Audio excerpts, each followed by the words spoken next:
What's good, Felmo Swine? And welcome back to the 3-Star Lounge. Today, I want to talk about Saints Row.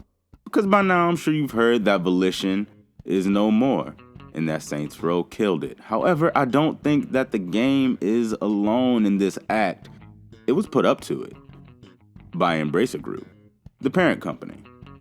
And that's because they wanted to change the direction in an overt way where no change was necessary. They fundamentally did not understand what they were holding on to, as they wanted to change the focus of the franchise to focus more on friendship, as well as to pull back the gang aspects of the Saints Row franchise.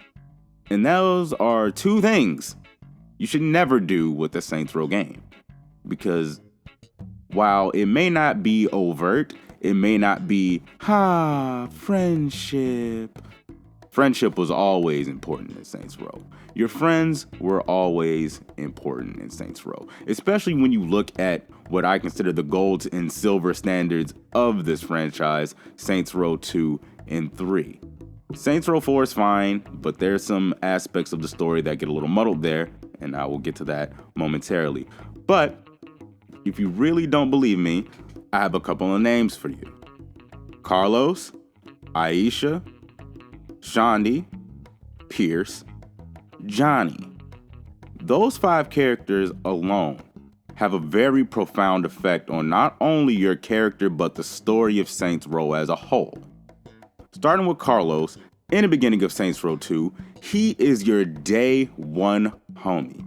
From the moment you start playing the game, he gets himself shanked to get into the infirmary to get closer to you to help facilitate your escape.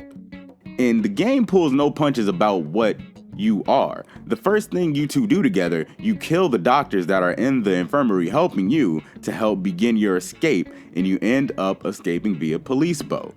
You two get out, you go your separate ways, and as you begin to rebuild the Saints, he is one of your lieutenants and one of your most loyal men. Now, what happens to Carlos? As the story goes on and you're battling against the Brotherhood, he gets captured, strapped to the back of a pickup, and drugged through the city face down on the back of it. You chase him down, and by the time you catch him, it is all bad for Carlos. He's on the back of this truck. He's got wicked road burn, obviously. Probably has no face at this point. And it's raining, the cops are on the way, and you cannot unhitch them from this truck. So what do? You, the player, are forced to mercy kill your day one from this game. You have to mercy kill him, and it is the first time in all of gaming that I wanted to cry. Just go ahead, look at the death of Carlos. I'll wait. Pause this video, go look at the death of Carlos, and come back and tell me that didn't have an effect on the player. And it became a whole different game since from then. It became a whole different game. That war was escalated from that moment on. So how do you retaliate? You capture Jessica, the girlfriend of Mero, the leader of the Brotherhood, throw her in the trunk of a car and take it to a demolition derby that Mero's performing in, and you have him crush her with his monster truck. You go up to him, toss him the keys, and you bounce. That's some gangster shit. So, that's the type of game you're dealing with. That is how Saints Row is. It's a game where the absurd is put right next to the serious, and they ask you to do the absurd with the same tone as the serious. Continuing on, Aisha, she wasn't even truly involved in this anymore. She was a pop star. She was done, R&B star. She was done with this whole Saints thing, but she was gonna let you do your thing.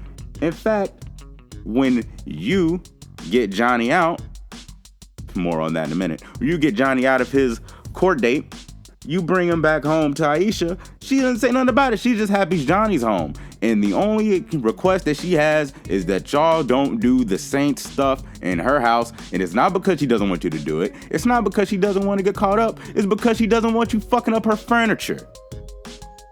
She's cool. What happens after she gets killed? Johnny's beside himself, and they end up burying the leader of the Ronin alive. They buried the man alive. They attacked Aisha's funeral, and they ended up at theirs. This is just the type of game we're playing. So you're not gonna tell me that friendship didn't matter, because these are the type of reactions that you only get in these types of stories when the character was close to you. If that was just a regular saint, if that was just another one of these jabronis wearing purple, doing the little dance that you assigned to be her sign, I promise you it wouldn't have went down like this. It would have just been another mission, another day. You call up your lieutenant, you get the data, and you go. No, these are your friends. Okay, moving on. Johnny. What's up with him? That is your actual day one. He's been with you, beside you, since the beginning, since the first game. And he's the only one that doesn't betray you from that first game that was close to you in that way.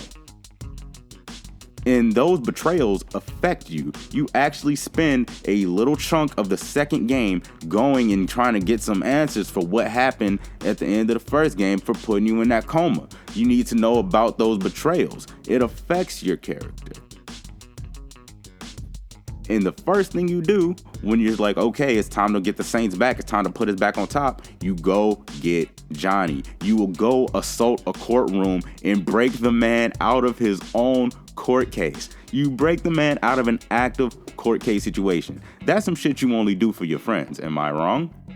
Okay, thought so. So after you save Johnny from death row, you put him in charge of going against the Ronin, and that's when all the shit happens with Aisha and blah, blah, blah, blah. But that affects him in a very serious way. So much so that after his death, when he's in hell and he fights the devil and he beats him and all that other bullshit, and he stops the invasion and the whatever. Just play God out of hell if you really want to know. After he does all that shit, one of the 5 endings you can get, one of the 5 rewards you get from the Big G is to go see Aisha for a day in heaven. So that means that after all this time, he's still thinking about her.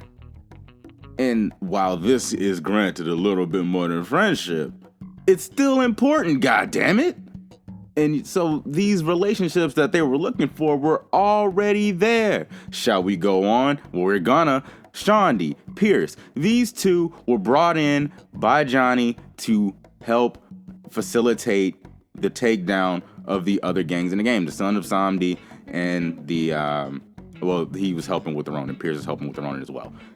Those two were not your friends in the beginning of the game. They weren't. They were just lieutenants. They were just high-ranking members of your faction. That's all it was, and that's all it was presumed to be. However, by the end of the game, they're actually friends. In the beginning of the game, you would not sing Kalani songs in the car with Pierce. But by the end of it, you break down and you will do it. And in the beginning of Saints Row 3, it goes down like this.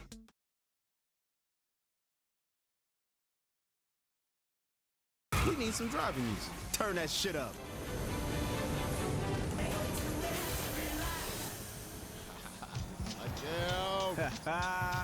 Yeah.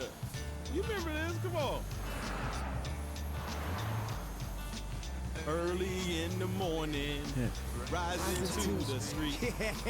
Light me up that cigarette and I strap shoes on my feet. Got to find a reason. Come on, man. Get into it. Come on. Man, I wish I could play guitar, though. It's too short, so love the one you got, because you might get run over or you might get shot. Okay, so you're not going to tell me that they're not friends. It doesn't make any sense. But when it comes down to Shaundi, the death of Johnny changes her in a very profound way. You see, in Saints Row 2, Shaundi was never one to get her hands dirty. Pierce even says so in Saints Row 3.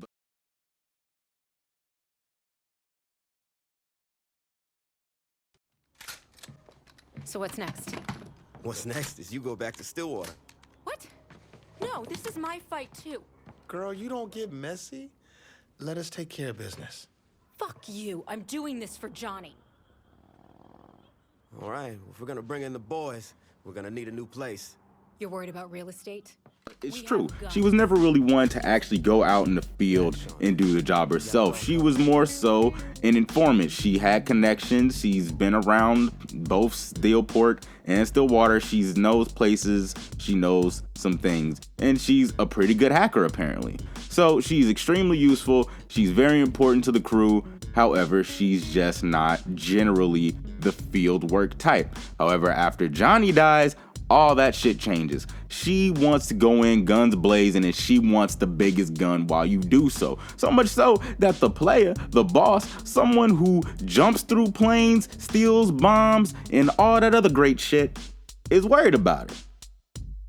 They're genuinely worried about her because she is just wilding out, because she is all rage, full go, until they get vengeance on the syndicate.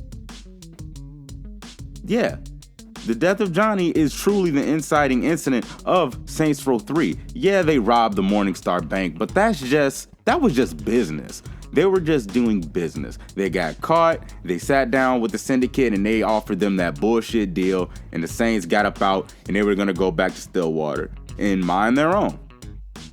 But once they kill Johnny, all bets are off. What do the Saints do? They decapitate the syndicate immediately. They don't build up, they don't take it down from the bottom up like they did Saints Row 2. No. They got to Philippe immediately and blew up his building, no less. You don't actually do the whole take the organization down. You don't actually do the whole take the organization down one piece at a time until after they retaliate against you guys for killing Philippe at Johnny's funeral while you're trying to take his body back to Stillwater to lay him to rest. An act that gets all of the Saints so mad that they decided that they're taking the gloves off. That's their words, not mine. They said the gloves come off and the boss said, cool.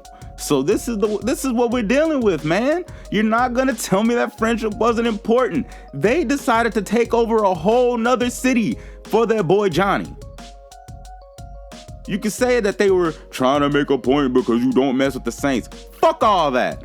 They were just mad because they killed their boy and disrespected his funeral. You don't do that to the Saints, or really anyone, really. But you for damn sure don't do it to the Saints, because that's how you end up getting wrecked. And to get the good ending of the game, or at least the ending that I consider the good ending of the game, you actually have to let Killbane go. You have to let the main antagonist for the remainder of the game, you have to let your primary target escape and save Shaundi. So in service of saving your friend to the soundtrack of I Need a Hero is the good ending of the game.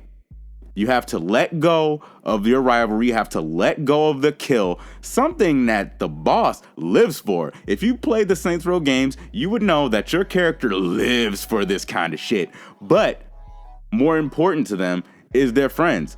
And that's the way I see it, and that's the way I played it, and that's the way to get the ending that is to be considered good, even by the game standard, because when you go with that ending, the Saints are considered heroes, something that leans into the following game where you save the world from nuke and you end up becoming president.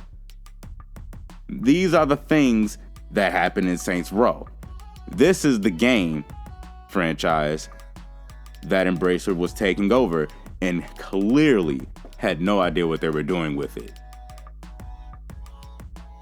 This is the franchise where when you have people following you, when you have followers, they don't even call them followers. They're called homies. They call them homies. Come on, man. You're not gonna tell me that the series wasn't about friendship, but I could be tweaking. Am I right? Let me know. Am I wrong? Shit, maybe. Talk about it in the comments below. Like that shit if you like it. Subscribe if you wanna. Bye now.